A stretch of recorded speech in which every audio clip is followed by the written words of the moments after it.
Good evening everybody. आज के इस वीडियो में हम लोग डिस्कस करेंगे प्रेजेंट पर पास्ट परफेक्ट टेंस के। इससे पहले हम लोगों ने 6 टेंस पढ़ लिया है। ये 7वां टेंस है, यानी पास्ट टेंस का ये तीसरा है पास्ट परफेक्ट टेंस।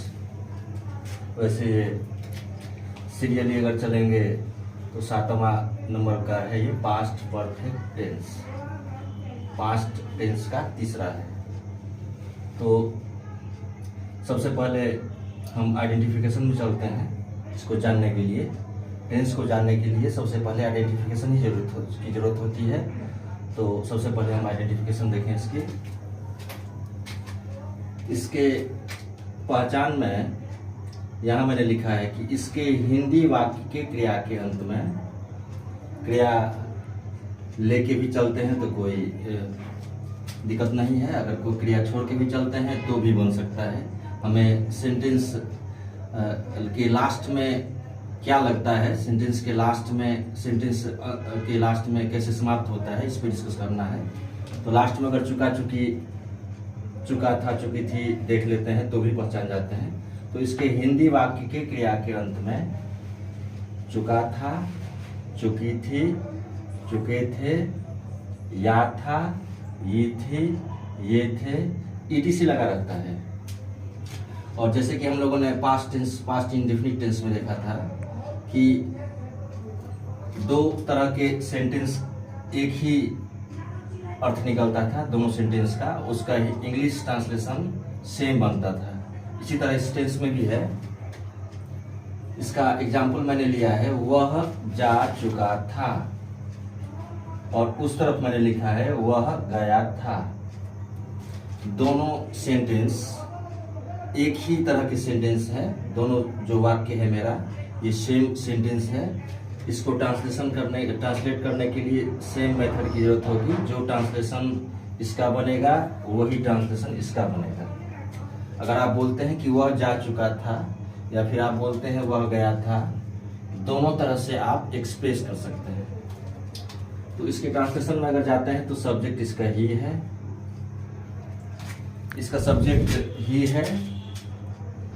ही के साथ हमेशा अफर्मेटिव सेंटेंस में एक ही एक्सुअली वर्ब है मेरे पास, हैड। तो सारे सब्जेक्ट जैसे कि यहाँ मैंने लिख दिया है, आई के साथ हैड, वी के साथ हैड, यू के साथ हैड, ही के साथ हैड, सी के साथ हैड। जो भी सब्जेक्ट ये नेम है तो एक नाम हो या दो नाम हो या तीन नाम हो, कितना भी नाम हो, सारे नाम के साथ अगर एक साथ 2, 3, 4, 5, 6 कितना भी नाम आए उसके साथ हैड लगेगा। दे के साथ तो सारे सब्जेक्ट के साथ जितने भी सब्जेक्ट हैं बिना सोचे आप हैड लगा सकते हैं। क्योंकि परफेक्ट टेंस में है, पास्ट परफेक्ट टेंस में है, तो इसमें एक ही एक्सुअली वर्ब है तो केवल हैड का ही प्रयोग करेंगे। तो इसको बनाने के लिए ही के साथ हैड बिना देखे भी, चूंकि हम समझ गए हैं कि सारे सब्जेक्ट के साथ हैड का ही प्रयोग किया जाएगा, तो ही के साथ हैड का प्रयोग करते हैं। इसके बाद जैसे हम लोगों ने प्रेजेंट परफेक्ट में बनाया था, वर्ब के तीसरे रूप का प्रयोग किया था ट्रांसलेशन बनाने के लिए, इस तरह पास्ट परफेक्ट में भी वर्ब के तीसरे रूप का प्रयोग करेंगे। वर्ब के तीसरे रूप V3। तो जा है, जाना का वर्ब 3, गोन होता है, यहां हम फुल स्टॉप दे देते हैं, ट्रांसलेशन बन गया। ये जो इंग्लिश ट्रांसलेशन है उसका मतलब वह जा चुका था, वह गया था, दोनों होगा।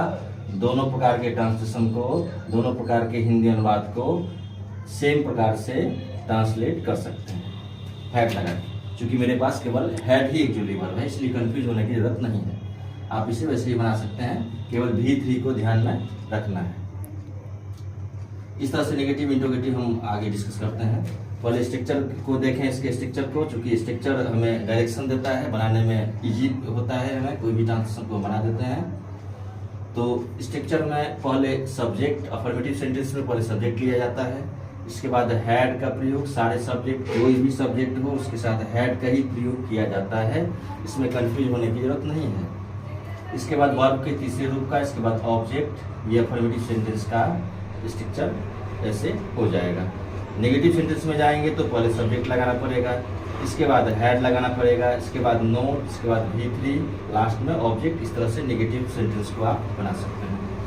अगर आपके पास एग्जाम्पल्स नेगेटिव इंट्रोगेटिव का नहीं भी है तो आप स्ट्रक्चर देख के जैसे जैसे स्ट्रक्चर गया है वैसे वैसे आप इसे आराम से बना सकते हैं। आपके पास ये चार्ट है, सब्जेक्ट के साथ वर्ब का प्रयोग किया गया है। इस तरह से वर्ब 3 को ध्यान रखते हुए आप हेड के बाद नोट लगाते हुए नेगेटिव सेंटेंस बना सकते हैं। इंट्रोगेटिव में जाएंगे, यस नो इंट्रोगेटिव है मेरा ये। सबसे पहले हेड, चूंकि मेरा एक्चुअली वर्ब हेड ही है।